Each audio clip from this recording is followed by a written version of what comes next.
বন্ধুরা, আমরা যদি পঞ্চম শ্রেণীর গণিত বইয়ের ২৪ পৃষ্ঠার একদম উপরে লক্ষ্য করি, দেখো এখানে আমরা দেখতে পাচ্ছি ১১ নম্বরে বলা হয়েছে মা ও মেয়ের বয়সের সমষ্টি ৫৬ বছর।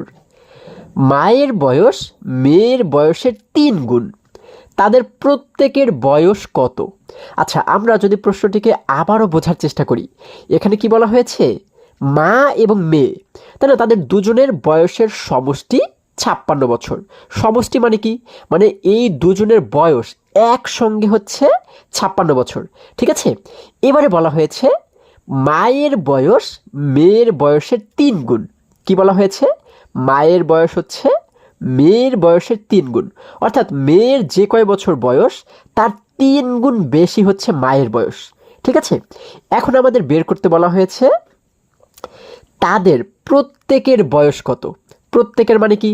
প্রত্যেকের মানে কিন্তু এক একজনের, অর্থাৎ মায়ের বয়স কত এবং মেয়ের বয়স কত। আচ্ছা, এটিকে আমরা কিন্তু খুবই সহজেই সমাধান করতে পারি। হ্যাঁ, তোমরা যদি একটু মনোযোগ দিয়ে এটিকে বোঝার চেষ্টা করো, আমার মনে হয় খুব সহজেই বুঝতে পারবে। দেখো, একটু নিচে লক্ষ্য করলে আমরা কি দেখতে পাচ্ছি? এখানে একটি চিত্র দেখতে পাচ্ছি, তাই না? এই চিত্রের মাধ্যমে আমাদের মেয়ের বয়স এবং মায়ের বয়স দেখানো হয়েছে। হ্যাঁ, দেখো, এই যে নীল করা যে অংশটুকু আমরা দেখতে পাচ্ছি, এটি দ্বারা বোঝানো হয়েছে মেয়ের বয়স। ঠিক আছে, তাহলে মেয়ের বয়স যদি এতটুকু হয়, তার মানে মায়ের বয়স কি? এই মেয়ের বয়সের ৩ গুণ বেশি। তাহলে এই যে দেখো, ১ গুণ, ২ গুণ, ৩ গুণ, এর ৩টার সমান কিন্তু মায়ের বয়স। তাই না? এই যে আমরা এখানে দেখতে পাচ্ছি মা, তাই না? এটা হচ্ছে মায়ের বয়স, এটি হচ্ছে মেয়ের বয়স। এখন এই মেয়ে এবং মা, এই দুজনের বয়স যখন আমরা একসঙ্গে যোগ করেছি, তখন কয় বছর হয়েছে? ৫৬ বছর। এই যে আমাদের প্রশ্নে কিন্তু এটি বলাই হয়েছে যে দুজনের বয়স একসঙ্গে কত? ৫৬। এই জন্য আমরা এখানে দেখতে পাচ্ছি ৫৬ বছর। ঠিক আছে, এখন যদি আমরা আরেকটু নিচে লক্ষ্য করি, তাহলেই কিন্তু আমরা দেখতে পাবো যে এই অঙ্কটি আমরা কিভাবে সমাধান করতে পারি। হ্যাঁ, এইখানে একটি নমুনা আমাদের জন্য দেয়া রয়েছে। দেখো, বলা হয়েছে কি? মায়ের বয়স মেয়ের বয়সের ৩ গুণ। এটা তো আমরা একটু আগেও দেখেছি, তাই না? মা ও মেয়ের বয়সের সমষ্টি। সমষ্টি মানে কি? একসঙ্গে, তাই না? মা ও মেয়ের বয়সের সমষ্টি মানে একসঙ্গে কত বছর? আমরা কিভাবে করে বের করব? সমান মেয়ের বয়স যোগ মেয়ের বয়সের ৩ গুণ। আচ্ছা, মা ও মেয়ের বয়স একসঙ্গে কত বছর, এটি আমরা কিভাবে বের করব? আমাদের যেহেতু প্রশ্নে বলা হয়েছে মেয়ের যে বয়স হবে, তাই না? মায়ের বয়স কিন্তু এই মেয়ের বয়সের চাইতে আরও ৩ গুণ বেশি। তাহলে প্রথমে আমরা মেয়ের বয়সটাকে আমরা প্রথমে লিখব, তার সঙ্গে যোগ করব কাকে? যোগ করব হচ্ছে মেয়ের বয়সের ৩ গুণকে, তাই না? মেয়ের যে বয়স এর সঙ্গে আমরা আরও ৩ গুণকে যোগ করব। তখন কিন্তু আমরা পেয়ে যাব যে দুজনের মিলে, হ্যাঁ, মোট কত বছর হয়। এটিকেই কিন্তু বলা হয় সমষ্টি। ঠিক আছে, আচ্ছা, তাহলে এই দেখো, এখানে আমাদের বলা হয়েছে চিত্র অনুযায়ী। চিত্র অনুযায়ী অর্থাৎ এই যে চিত্রটা আমরা দেখতে পাচ্ছি, প্রথমে মেয়ের বয়স, এই যে মেয়ের বয়সটাকে আমরা লিখলাম, এর সঙ্গে আমরা যোগ করব কাকে? এই মায়ের বয়স। মায়ের বয়সটা কিভাবে বের করব? মেয়ের বয়সের ৩ গুণ, তাই না? আমরা লিখে দিলাম মেয়ের বয়সের ৩ গুণ। হ্যাঁ, এই মেয়ের বয়সের 3 গুণ মানেই কিন্তু মায়ের বয়স হয়ে গেল, তাই না? আচ্ছা, এবার যদি আরেকটু নিচে লক্ষ্য করি, দেখো এখানে বলা হয়েছে বা। এখন এই খালি ঘরে আমরা কি লিখব? এই যে কথাটি আমাদের বলা হয়েছে কি? মা ও মেয়ের বয়সের সমষ্টি। সমষ্টি মানে কি? একসঙ্গে মা ও মেয়ের বয়স কত? আমাদের কিন্তু এটি প্রশ্নেই দেয়া হয়েছে, তাই না? প্রশ্নে কত বলা হয়েছিল? আমাদের বলা হয়েছিল কি? দেখো, মা ও মেয়ের বয়সের সমষ্টি ৫৬ বছর। কত বছর? ৫৬ বছর, তাই না? তাহলে আমরা এই জায়গাতে এই খালি ঘরে কত লিখব? ৫৬। ৫ 10 6 56, তাই না? এই যে মা ও মেয়ের বয়সের সমষ্টি ৫৬, আমরা লিখলাম ৫৬। এরপর এই সমান আছে, আমরা এখানে একটি সমান চিহ্ন দিলাম, তাই না? এবার এই মেয়ের বয়স এবং মায়ের বয়সের ৩ গুণ, এই দুটিকে যদি আমরা যোগ করি তাহলে কত হবে? এইখানে হলো মেয়ের বয়সের ৩ গুণ, আর এইখানে তো ১ গুণ রয়েছেই, তাই না? এখানে কিন্তু মেয়ের বয়সটা রয়েছেই। তাহলে এইখানে রয়েছে মেয়ের বয়সের ৩ গুণ। এই ৩ গুণের সঙ্গে যদি আরও ১ গুণ তুমি যোগ করো, তাহলে কয় গুণ হবে? ৩ এবং ১ মিলে হয়ে যাবে মেয়ের বয়সের ৪ গুণ, তাই না? মেয়ের বয়সে কত হবে? ৪ গুণ হবে। আচ্ছা, এবার আমরা লিখব বা। এই ৫৬টাকে আবারও আমরা লিখে দেব ৫৬ সমান। এখন মেয়ের বয়সের ৪ গুণ, এটিকে আমরা কি করলাম? এটিকে দেখো আমরা একটু ভেঙে লিখলাম, মেয়ের বয়স গুণ হচ্ছে ৪, তাই না? মেয়ের বয়সের ৪ গুণের অর্থ কি? মেয়ের বয়স যদি ৫ বছর হয়, তাহলে এই ৫-এর সঙ্গে আমরা গুণ করব 4কে, তাই না? আচ্ছা, তাহলে আমরা এটিকে কি করলাম, একটু ভেঙে লিখলাম যে মেয়ের বয়স গুণ 4। আচ্ছা, এবার এখানে লিখবো হচ্ছে বা, এখন এই 56কে আবারও আমরা একই রকমভাবে রেখে দিলাম। দেখো আমরা রেখে দিলাম 56।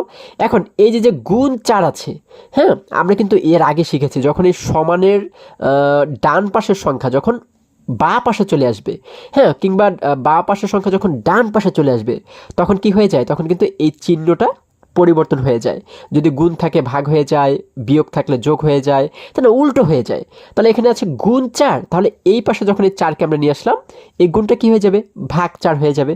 এই যে 56 ভাগ 4 সমান হচ্ছে কি মেয়ের বয়স গুণ, আচ্ছা, যখন এই 56কে, 56 মানে কি, 56 মানে কিন্তু মা এবং মেয়ে দুজনের বয়স, তাই না? এই 56কে যখন আমরা 4 দ্বারা ভাগ করব, তখন কিন্তু আমরা কার বয়স পেয়ে যাব, মেয়ের বয়সটা পেয়ে যাব।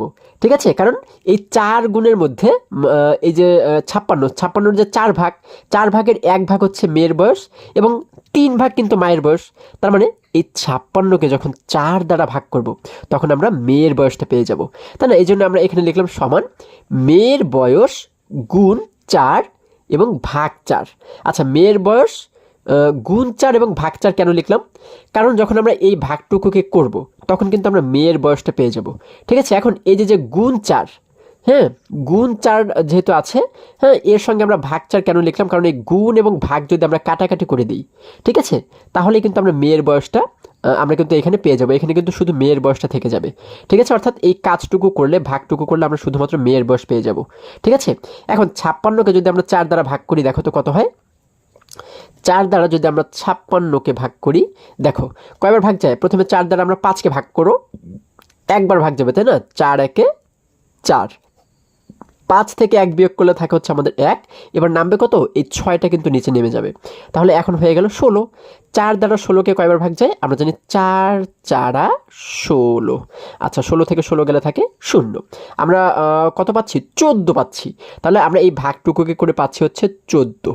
এখন এই 14 দ্বারা কি বুঝতে পারি, এই 14 কিন্তু মেয়ের বয়স, তাই না? 14 বছর কার বয়স, মেয়ের বয়স। এই যে সমান মেয়ের বয়স, তাই না? এখন সুতরাং আমরা কি লিখলাম, মেয়ের বয়স সমান কত বছর, 14 বছর। এখানে আমরা লিখে দেব 14 বছর। এবারে দেখো, যেহেতু আমরা মেয়ের বয়স বের করে ফেললাম, এখন কিন্তু মায়ের বয়সটাও খুবই সহজে বের করতে পারবো। কেন, কারণ আমাদের প্রশ্নে কি বলা হয়েছিল, মেয়ের বয়সের 3 গুণ বেশি হচ্ছে মায়ের বয়স। তাহলে মেয়ের বয়স যদি 14 বছর হয়, মায়ের বয়স কি নিশ্চয়ই 3 গুণ বেশি হবে, তাই না? তাহলে 14-র সঙ্গে যদি আমরা 3কে গুণ করে দিই, তাহলেই কিন্তু মায়ের বয়সটা পেয়ে যাব। এই যে এখানে বলা হয়েছে, তাহলে মায়ের বয়স সমান, আমরা কি করব, এই 14-র সঙ্গে গুণ করে দেবো কাকে, 3কে, যেহেতু মায়ের বয়স 3 গুণ বেশি, তাই না? মেয়ের চাইতে 3 গুণ বেশি, এই জন্য 14-র সঙ্গে 3 গুণ করে দিলাম। এবার 14 এবং 3কে গুণ করো, দেখো তো কত হয়। এই যে 14-র সঙ্গে যদি আমরা 3কে গুণ করি, 3 হয় 12, 12-র 2কে লিখলাম এই জায়গাতে, হাতে থাকলো আমাদের 1। এবার 3 এবং 1কে গুণ করলে হয় 3 একে 3 এবং হাতের এই 1 মিলে হয়ে যায় 4। ঠিক আছে, তাহলে দেখো আমরা এখানে কত পাচ্ছি, 42। আমরা এখানে লিখে দিলাম 42 বছর। আচ্ছা, তাহলে আমরা মেয়ের বয়স পাচ্ছি, মেয়ের বয়স পাচ্ছি হচ্ছে 14 বছর এবং মায়ের বয়স পাচ্ছি 42 বছর, তাই না? আচ্ছা, তাহলে দেখো এবার আমরা লিখতে পারি, অতএব মায়ের বয়স কত, 42 বছর এবং মেয়ের বয়স 14 বছর। ঠিক আছে, 14 বছর। ঠিক আছে, আশা করি সকলেই তোমরা খুবই সহজে এটি বুঝতে পেরেছো। বন্ধুরা, এবারে যদি আরেকটু নিচে আমরা লক্ষ্য করি, দেখো এইখানে 3 নম্বর প্রশ্নে বলা হয়েছে, পলি এবং রাজনের একত্রে 18,650 টাকা আছে। রাজন অপেক্ষা পলির 1,680 টাকা কম আছে। পলি এবং রাজনের প্রত্যেকের কত টাকা আছে? আমরা প্রশ্নটিকে আবারও যদি একটু বোঝার চেষ্টা করি, দেখো বলা হয়েছে পলি এবং রাজন, তাদের দুজনের একত্রে, একত্রে মানে কি, একসাথে 18,650 টাকা আছে। হ্যাঁ, দুজনের একসাথে কিন্তু 18,650 টাকা আছে। এবার বলা হয়েছে রাজন অপেক্ষা পলির 1,680 টাকা কম আছে। কার কম আছে? পলির। পলির কিন্তু 1,680 টাকা কম আছে। এখন বের করতে বলা হয়েছে যে পলি এবং রাজনের প্রত্যেকের কত টাকা আছে, অর্থাৎ পলির কত টাকা আছে এবং রাজনের কত টাকা আছে, তাই না? আমরা কিন্তু এটিকেও খুবই সহজেই সমাধান করতে পারি।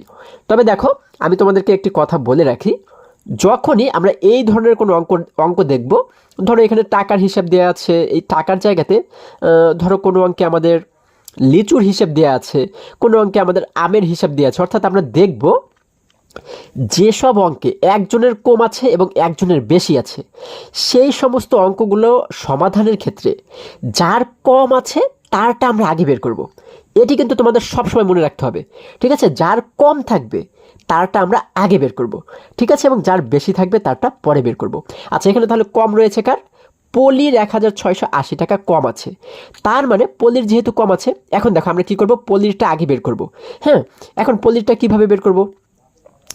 যেহেতু পলির 1680 টাকা কম আছে, তার মানে এই মোট টাকা থেকে আমরা এই যে 1680 টাকা পলির কম আছে, এই টাকাটাকে আগে আমরা বাদ দিয়ে দেবো, ঠিক আছে? এই টাকাটাকে আগেই আমরা আলাদা করে রাখবো, কারণ এই টাকাটা তো পলি পাবে না, এই টাকাটা পলির কম আছে।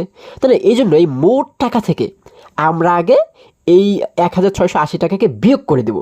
বিয়োগ করলে তারপরে এখানে যে কয় টাকা থাকবে, হ্যাঁ, সেই টাকা কিন্তু দুজনেই সমান সমান পাবে। পলিও অর্ধেক পাবে, রাজনও অর্ধেক পাবে। তখন কি করব, এই টাকাটাকে আমরা 2 ভাগ করব, তাই না?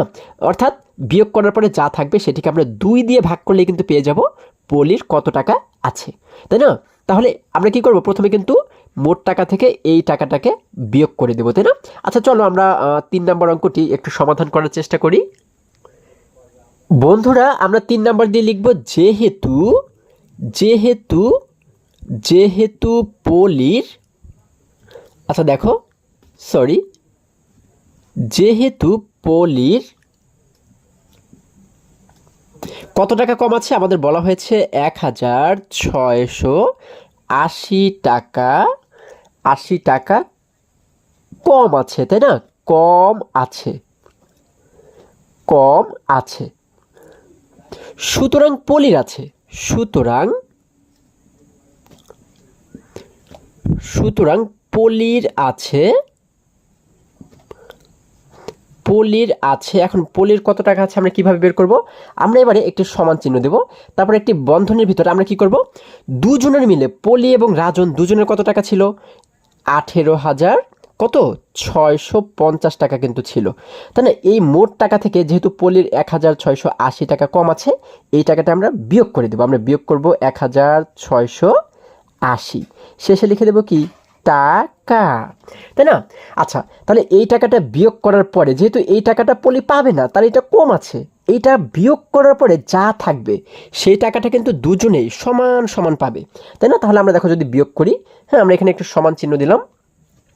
এবার বিয়োগ করো। আমরা কি জানি বিয়োগ কিভাবে করতে হয়? শেষের সংখ্যা থেকে শেষের সংখ্যাকে বিয়োগ করতে হয়, তাই না? এখানে শেষে রয়েছে 0, এখানে শেষে রয়েছে 0, 0 থেকে 0কে বিয়োগ করলে কিন্তু আমাদের 0ই থাকে, আমরা লিখে দিলাম 0। তোমরা তো বিয়োগ অঙ্ক পারো, তাই না? আচ্ছা, এবার এই শেষের আগের সংখ্যা থেকে শেষের আগের সংখ্যাকে বিয়োগ করব। এখানে রয়েছে 5, এখানে রয়েছে 8। আমরা কি 5 থেকে 8কে বিয়োগ করতে পারবো? পারবো না কিন্তু। কেন? কারণ 5 ছোট, আমরা জানি এই পাশের সংখ্যাটি বড় হতে হয়, তাই না? আর না হলে বিয়োগ করা যায় না। এখন এই 5কে আমাদের 8-এর চাইতে বড় বানাতে হবে। কিভাবে বড় বানাবো? দেখো, আমরা তার পাশের ঘরে যাব। এখানে রয়েছে 6, 6-এর কাছ থেকে 1কে ধার করে 5-এর কাছে নিয়ে আসবো।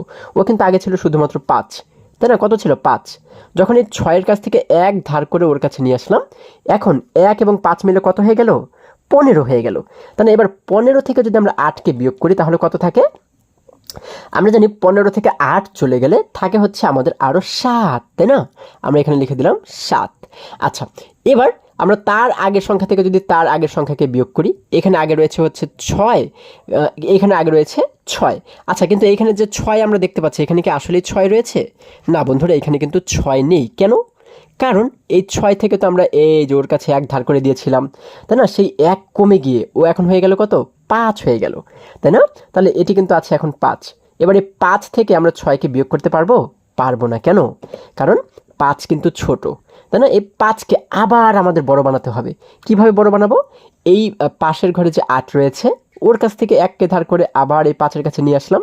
এখন 1 এবং 5 মিলে আবারও হয়ে গেল 15। এবার এই 15 থেকে বিয়োগ করবো কাকে? 6কে, তাই না? তাহলে বলো তো, 15 থেকে যদি 6 চলে যায় তাহলে কত থাকে? আমরা জানি 15 থেকে 6 চলে গেলে থাকে হচ্ছে কত? আরও 9 থাকে। আমরা এখানে লিখে দিলাম 9, ঠিক আছে? আচ্ছা, এবার যদি আমরা এই আগের সংখ্যা থেকে আমরা যদি এই আগের সংখ্যাকে বিয়োগ করি, এখানে আগে রয়েছে 8, এখানে রয়েছে 1। এখন এখানে যে 8 রয়েছে, আমরা কি এখানে 8 ধরবো? না বন্ধুরা, 8 থেকে যেহেতু এই জায়গাতে 1 ধার করে দিয়েছিলাম, তাই না? এই জন্য এই 1 কমে গিয়ে 8 হয়ে গেল এবারে 7। এখন 7 থেকে যদি আমরা 1 বিয়োগ করি তাহলে কত থাকে? আমরা জানি 7 থেকে 1 চলে গেলে থাকে হচ্ছে 6। আমরা এখানে লিখে দিলাম 6।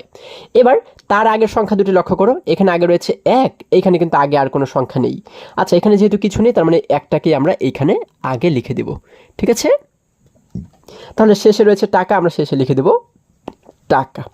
আচ্ছা, এখন দেখো, আচ্ছা তাহলে এখন কি করলাম আমরা? এই টাকা থেকে, মোট টাকা থেকে কিন্তু আমরা এই যেহেতু পল্লীর এই কয় টাকা কম আছে, হ্যাঁ, এই টাকাটাকে আমরা বিয়োগ করে দিলাম। আচ্ছা, এখানে আমরা আরেকটা কাজ করতে পারি। দেখো, এখানে আমরা একবার অঙ্কটা করি, হ্যাঁ। আচ্ছা, এরপরে আমরা যে কাজটি করব, আমরা হচ্ছে এইখানে যা পাবো এর সঙ্গে আমরা ভাগ করব কাকে? এই টাকাটাকে আমরা ভাগ করে দেবো কিন্তু 2 জনের মাঝে, তাই না? আমরা কিন্তু 2 জনের মাঝে ভাগ করে দেবো। কেন? কারণ এখন যে টাকাটা অবশিষ্ট থাকবে, দেখো এখানে যে টাকাটা থাকবে, এই টাকাটা কিন্তু 2 জনের সমান সমান পাবে। ঠিক আছে, এই যে টাকাটা আমরা পেলাম, এই টাকাটা কিন্তু 2 জনের সমান সমান পাবে। ঠিক আছে, পল্লী অর্ধেক পাবে এবং রাজন অর্ধেক পাবে। এই জন্য আমরা এই বিয়োগ করার পরে যেটা পেলাম, এটিকে ভাগ করবো কত দ্বারা? 2 দ্বারা। ঠিক আছে, এবং এই জায়গাতে আমরা এবারে লিখে দেবো টাকা। ঠিক আছে, আমরা এখানে লিখে দিলাম টাকা। তাহলে দেখো, আমরা বিয়োগ করে পাচ্ছি 16,970। এরপরে ভাগ 2 রয়েছে, আমরা ভাগ 2টাকে একই রকমভাবে রেখে দিলাম। শেষে টাকা রয়েছে, আমরা লিখে দিলাম টাকা। ঠিক আছে, এখন যদি 16,970কে আমরা 2 দ্বারা ভাগ করি, দেখো একটু আলাদা জায়গাতে যদি আমরা ভাগটা করি, দেখো 2 দ্বারা যদি আমরা 16,970কে ভাগ করি, দেখো 2 দ্বারা প্রথমে আমরা 16কে ভাগ করো, কারণ এক অঙ্ককে তো ভাগ যাবে না, এই জন্য 2 অঙ্ককে ভাগ করি, তাই না? 16কে 2 দ্বারা যাবে হচ্ছে 8 বার, 8 দুগুণ 16। আচ্ছা, এবার 16 থেকে 16 বিয়োগ করলে আর কিছুই থাকে না, আমরা 5 থেকে 9কে নিচে নামালাম। এবার দেখো 9কে 2 দ্বারা কয়বার ভাগ যাবে? আমরা জানি 4 দুগুণ 8। এবার 9 থেকে 8 চলে গেলে থাকে হচ্ছে আরও 1, নামবে হচ্ছে 7। আচ্ছা, তাহলে 17কে এখন পাচ্ছি 17কে 2 দ্বারা কয়বার ভাগ যাবে? আমরা জানি 8 দুগুণ 16, তাই না? 8 দুগুণ 16। আচ্ছা, তাহলে 17 থেকে 16 বিয়োগ করলে থাকবে হচ্ছে 1, নামবে হচ্ছে এই 0। তাহলে এখন হয়ে গেল 10। তাহলে 2 দ্বারা 10কে কয়বার ভাগ যাবে? 5 বার, 5 দুগুণ 10। আচ্ছা, তাহলে আমাদের ভাগ মিলে গেল, আমাদের উত্তর হচ্ছে 8,485 টাকা। তাহলে আমরা এখানে কি লিখবো? আমরা কিন্তু এখানে একটু সমান চিহ্ন দিয়ে লিখবো 8,485, তাই না? 8,485 টাকা। এটি দ্বারা আমরা কি বুঝতে পারি? এটি দ্বারা কিন্তু আমরা বুঝতে পারি পল্লীর আছে 8,485 টাকা। ঠিক আছে, এখন পল্লীর যেহেতু 8,485 টাকা আছে, হ্যাঁ, এখন আমরা খুব সহজেই কিন্তু রাজনের টাকাটা বের করতে পারি। কিভাবে?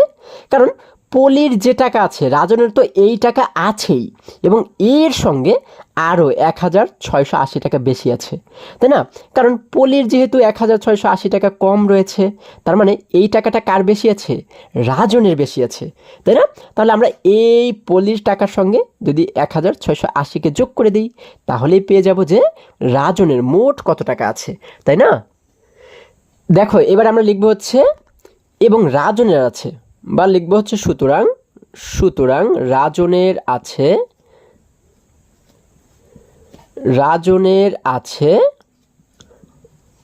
আছে কত টাকা? রাজনের আছে, আমরা এবারে কি করব? এই 8,485 সঙ্গে যোগ করব কত? যোগ করবো হচ্ছে 1,680 টাকা, তাই না? 1,680 টাকা। ঠিক আছে, শেষে লিখে দিলাম আমরা টাকা। এখন যদি এই দুটিকে যোগ করো, দেখো শেষের সংখ্যার সঙ্গে শেষের সংখ্যাকে যোগ করো, 5 এবং 0কে যোগ করলে হয় 5, আমরা শেষে লিখে দিলাম 5। 8 এবং 8কে যোগ করলে হয় 8 এবং 8 মিলে হয় 16, তাই না? 16 হয়। 16 6কে লিখলাম আমরা এই জায়গাতে, হাতে থাকলো আমাদের এবারে 1। এবার তার আগের দুটিকে যোগ করো, 4, এখানে আগে রয়েছে 4, এখানে রয়েছে 6, আমরা জানি 4 এবং 6 মিলে হয় 10, 10-এর সঙ্গে 1 মিলে হয়ে যায় 11, 11-এর 1কে লিখলাম আমরা এই জায়গাতে, হ্যাঁ, হাতে থাকলো আমাদের আরও 1। তাহলে এবার তার আগের দুটিকে যোগ করো, 8 এবং 1 মিলে হয়ে যায় 9, দেখো 8 এবং এই 1 মিলে হয়ে যায় 9, 9-এর সঙ্গে হাতের এই 1 মিলে হয়ে যায় 10, তাহলে আমরা লিখে দিলাম 10। তাহলে আমাদের মোট হয়ে গেল কত? 10,165 টাকা। ঠিক আছে, তাহলে দেখো আমরা কিন্তু দুজনেরটাই বের করে ফেললাম। পল্লীর আছে 8,485 টাকা এবং রাজনের আছে 10,165 টাকা। ঠিক আছে, তাহলে আমরা উত্তর দিয়ে কি লিখবো? আমরা উত্তর দিয়ে কিন্তু সেটিকেই লিখব। উত্তর দিয়ে লিখব হচ্ছে পলির আছে, পলির আছে কত টাকা? পলির আছে হচ্ছে 8,485 টাকা, এবং রাজনের আছে,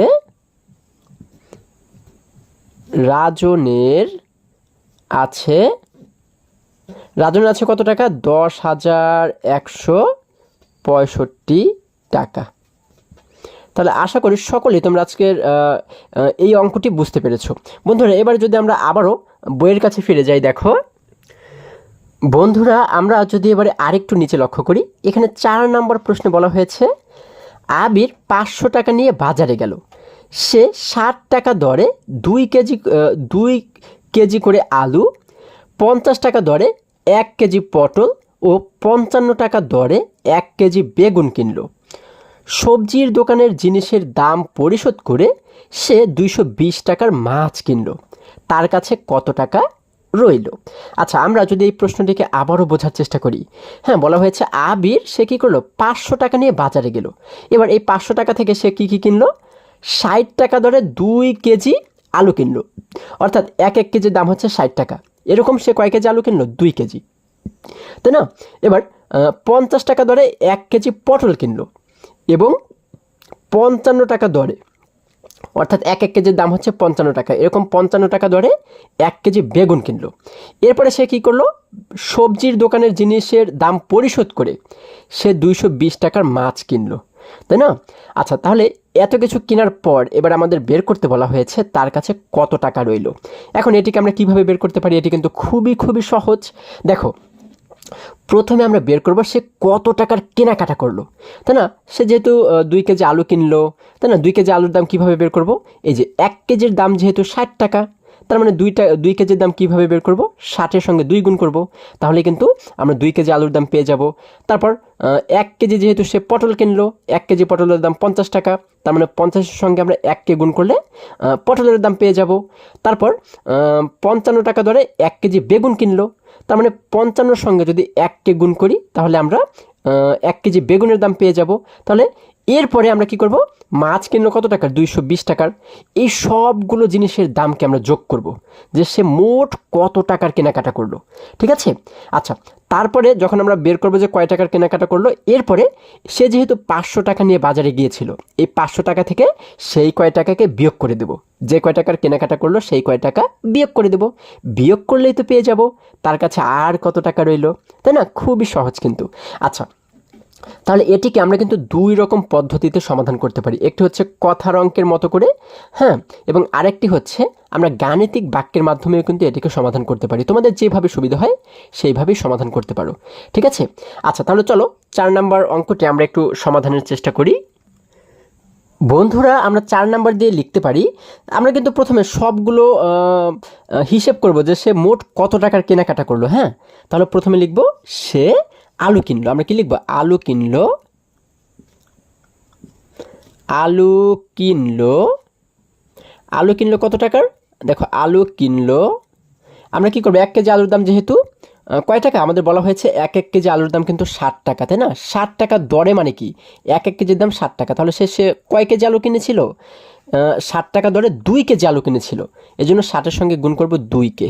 ঠিক আছে? তাহলে 60-এর সঙ্গে 2কে গুণ করলে আমরা কত পাবো? আমরা একটু সমান চিহ্ন দিলাম, আমরা পাবো হচ্ছে, দেখো 2 শূন্য গুণে 0 লিখে দিলাম 0, 6 দুগুণে 12 আমরা লিখে দিলাম 12। তাহলে আমরা পাচ্ছি হচ্ছে 120 টাকা। ঠিক আছে? তোমরা কিন্তু চাইলে একটু আলাদা জায়গাতেও এই গুণটি করে দেখতে পারো। ঠিক আছে? 120 টাকা। তারপর আলুর পরে কি কিনলো? পটল কিনলো, তাই না? আমরা লিখবো হচ্ছে কি এবারে? পটল কিনলো, তাই না? আমরা আলুর নিচে লিখবো হচ্ছে পটল, পটল কিনলো। আচ্ছা, পটল হচ্ছে 1 কেজির দাম কয় টাকা? 1 কেজির দাম কিন্তু আমাদের বলা হয়েছে 50 টাকা, তাই না? তাহলে আমরা 50 লিখবো। 50-এর সঙ্গে গুণ করবো, কয় কেজি কিনেছে? সে কিন্তু 50 টাকা দরে 1 কেজি কিনেছে, তাহলে গুণ করলাম 1 সমান 50-এর সঙ্গে 1কে গুণ করলে হয় 50 একে 50। আমরা এই দেখো, এককের নিচে একক লিখলাম, দশকের নিচে দশক লিখলাম। তোমাদের কিন্তু এই অঙ্কগুলো যখন সাজাবে তখন কিন্তু অবশ্যই এই বিষয়টি মাথায় রাখতে হবে। শেষে টাকা রয়েছে, আমরা লিখে দিলাম টাকা। এবার পটলের নিচে কি লিখবো? পটলের নিচে লিখবো হচ্ছে বেগুন। সে যেহেতু বেগুনও কিনেছিল, আমরা লিখবো হচ্ছে বেগুন, আচ্ছা দেখো, বেগুন বেগুন কিনলো, বেগুন কিনলো 1 কেজি কয় টাকা করে? বেগুনের দাম কিন্তু 55 টাকা কেজি বলা হয়েছে, তাই না? তাহলে আমরা লিখবো হচ্ছে 55 গুণ কয় কেজি বেগুন কিনেছিল? 1 কেজি বেগুন। তাহলে আমরা এখানে গুণ করবো 1কে, ঠিক আছে, সমান 55 কত হয়? 55 হবে। আমরা এই যে দেখো এককের স্থানগুলো এককের নিচে নিচে কিন্তু লিখবো, দশকের অঙ্কগুলো দশকের নিচে নিচে লিখবো, 55 টাকা, তাই না? এবং আরেকটি জিনিস কিনেছিল, সেটি কি? সেটা হচ্ছে মাছ। তাই না? আমরা এখানে লিখবো মাছ কিনলো, মাছ কিনলো, মাছ কিনলো কত টাকার? 200 টাকার, তাই না? আমরা এখানে একটু সমান দিয়ে লিখতে পারি হচ্ছে 200 টাকা। আচ্ছা, তাহলে আমরা এখানে সে যত টাকার কেনাকাটা করেছে সবগুলোকে কিন্তু আমরা আলাদা আলাদাভাবে বের করে ফেললাম। এবার আমরা সবগুলোকে যোগ করে দেব, ঠিক আছে? যোগ করলে দেখবো যে সে মোট কত টাকার কেনাকাটা করেছে, ঠিক আছে? আমরা এখানে একটি যোগ চিহ্ন দিলাম, হ্যাঁ, একটি যোগ চিহ্ন দিলাম। আচ্ছা, এবার দেখো, আচ্ছা এবারে যদি লক্ষ্য করো, দেখো আমরা এখানে এখানে কিন্তু একটি যোগ চিহ্ন দিয়েছি, তাই না? এই যে একটি যোগ চিহ্ন আমরা এখানে দিয়ে দিলাম। আচ্ছা, এখন আমরা এই এককগুলোকে প্রথমে যোগ করবে, শেষের সংখ্যাগুলোকে আমরা তো যোগ করতে পারি। দেখো 0 এবং 0কে যোগ করলে হয় 0, 0-র সঙ্গে 5কে যোগ করলে হয় 5, 5-এর সঙ্গে 0কে যোগ করলে কিন্তু সেই 5ই হয়ে যায়। আমরা লিখে দিলাম 5। এবারে মাঝের অঙ্কগুলোকে যোগ করো, 2 এবং 5কে যোগ করলে হয়ে যায় 7, 7-এর সঙ্গে যদি আমরা এই 5কে যোগ করি তাহলে 7 এবং 5 মিলে কিন্তু হয়ে যায় 12, হ্যাঁ। এবার দেখো 12-র সঙ্গে 0কে যোগ করলে কিন্তু সেই 12ই হয়ে যায়। এই যে 12 পাচ্ছি, 12-র 2কে লিখলাম আমরা এই জায়গাতে, হাতে থাকলো আমাদের এবারে 1, এটিকে আমরা পরবর্তীতে যোগ করে দেবো, তাই না? আচ্ছা, এবার আগের অঙ্কগুলোকে যোগ করো, আগে রয়েছে এখানে 1 এবং এই নিচে রয়েছে কিন্তু 2, এই মাঝে কিন্তু কিছুই নেই, তাই না? 1 এবং 2কে যোগ করলে হয় 3, 3-এর সঙ্গে এই হাতের 1 মিলে হয়ে গেল 4। তাহলে আমরা এখানে পাচ্ছি কত টাকা? 425 টাকা। এই শেষে আমরা লিখে দেব টাকা, ঠিক আছে? অর্থাৎ এটি দ্বারা কি বুঝতে পারি? সে মোট কেনাকাটা করলো 425 টাকা। তাহলে আমরা এখানে লিখবো হচ্ছে সুতরাং মোট মোট কেনাকাটা করলো, তাই না? বা মোট কেনাকাটা করলো, মোট কেনাকাটা করলো কত টাকা? 425 টাকা। এখন সে কিন্তু বাজারে নিয়ে গিয়েছিল কত টাকা? 500 টাকা, এবং কেনাকাটা করলো 425 টাকা। তাহলে সেই 500 টাকা থেকে যদি এই 425 টাকাকে আমরা বিয়োগ করে দিই, তাই না? কারণ এই টাকা তো দোকানদার রেখে দেবে, এই 425 টাকা যদি বিয়োগ করে দিই তাহলেই কিন্তু পেয়ে যাব আর কত টাকা তার কাছে থাকলো, তাই না? তাহলে আমরা এখানে লিখবো সুতরাং, আমরা এখানে কি লিখবো? সুতরাং তার কাছে রইল, তার কাছে রইল, তার কাছে রইল কত টাকা? তার কাছে রইল, আমরা এবারে কি করব? 500 টাকা থেকে বিয়োগ করব কাকে? 500 বিয়োগ করব হচ্ছে 425 টাকা। 500 টাকা সে দোকানে নিয়ে গিয়েছিল এবং খরচ করলো 425 টাকা, এই জন্য বিয়োগ করব 425 টাকা, ঠিক আছে? এই যে শেষে লিখে দেব টাকা। আচ্ছা, এবারে বিয়োগ করো, দেখো আমরা সমানের নিচে একটি সমান চিহ্ন দিলাম। এখন আমরা জানি কি শেষের সংখ্যা থেকে শেষের সংখ্যাকে বিয়োগ করতে হয়। শেষে রয়েছে 0, এইখানে শেষে রয়েছে 5, আমরা 0 থেকে কি 5কে বিয়োগ করতে পারবো? পারবো না। কেন? কারণ 0টা ছোট, আমরা জানি বিয়োগ করতে গেলে এই সংখ্যাটাকে এই পাশের সংখ্যাটিকে বড় হতে হয়, তাই না? এটিকে ছোট হতে হয়। তাহলে এই 0টাকে আমরা 5-এর চাইতে কিভাবে বড় বানাবো? দেখো এ কিন্তু রয়েছে এখনো 0, তাই না? আচ্ছা, 0 রয়েছে। এবার আমরা কি করব? তার পাশের ঘর থেকে 1কে ধার করে ওর কাছে আনবো, তাই না? তাহলে কিন্তু ও 10 হয়ে যাবে। কিন্তু যখন পাশের ঘরে গেলাম তখন কি দেখলাম?